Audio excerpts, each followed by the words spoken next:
High বন্ধুরা, সকাল সকাল চলে এসেছি স্টেশনে। ট্রেন ধরবো। দেখো ট্রেনে উঠে পড়েছি অফিস যাওয়ার উদ্দেশ্যে এবং উঠেই জানলার পাশে একদম সিটটা পেয়ে গেছি। যাই হোক, দিনটা ভালো ছিল তাই জন্য পেয়ে গেছি জায়গা। তো হাওড়ায় নেমে পড়েছি, এবার যাচ্ছি সাউথের দিকে ট্রেন ধরবো। স্টেশনে তো প্রচুর ভিড়, এখন যেহেতু শ্রাবণ মাস চলছে জানোই, যাত্রীদের ভিড় আছে বেশি।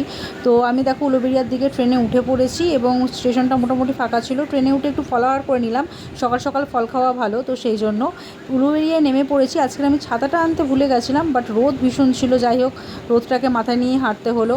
অফিসে এবার ঢুকে যাব, প্রায় কাছাকাছি চলে এসেছি।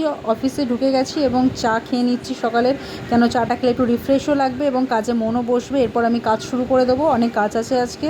দেখো কাজ হয়ে গেছে, আমার কাজ হয়ে এখন লাঞ্চের টাইম হয়ে গেছে। তো আজকে আমি লাঞ্চ বাড়ি থেকে নিয়ে যাইনি, কালকে শরীর খারাপ ছিল তাই জন্য সকালে কিছু আমি দেরি করে উঠেছি ঘুম থেকে, তাই লাঞ্চ করা হয়নি। তো দোকান থেকে আনিয়েছিলাম ডিমের ঝোল, তরকারি ছিল, ডাল ছিল, একরকম তরকারি, আলুর চোখা, পেঁয়াজ, লঙ্কা। তো ওটা হোটেল থেকে এনে দিয়েছিল আমাকে একটা দিদি। তো দেখো এবার আমার কাজ শেষ হয়ে গেছে, 5:30 বাজে। আমি স্টেশনে বসে আছি উলুবেড়িয়া। এখন একটা মেদিনীপুর গ্যালাপিন লোকাল আছে, ওটাই ধরবো। গ্যালাপিন ধরলে একটু তাড়াতাড়ি পৌঁছে যাব। যাই হোক, দেখা যাক ট্রেনটা কখন আসে। তো ট্রেনে উঠে পড়েছি এবং উঠে পড়ে একদম ঘুগনি, মুড়ি, একদম সব কিছু খাওয়া আমার স্টার্ট হয়ে গেছে। ট্রেনে ওঠা মানেই আমার খাওয়া দাওয়া স্টার্ট হয়ে যাবে, কেন আমার খেতে আমি একটু খুব ভালোবাসি। তো ফাইনালি আমি উত্তরপাড়ায় নেমেছি, এখন বাজে 8:45। এবার বাড়ির দিকে যাচ্ছি। আবার নেক্সট ব্লগে তোমাদের সাথে দেখা হবে। টাটা, বাই বাই, শুভরাত্রি।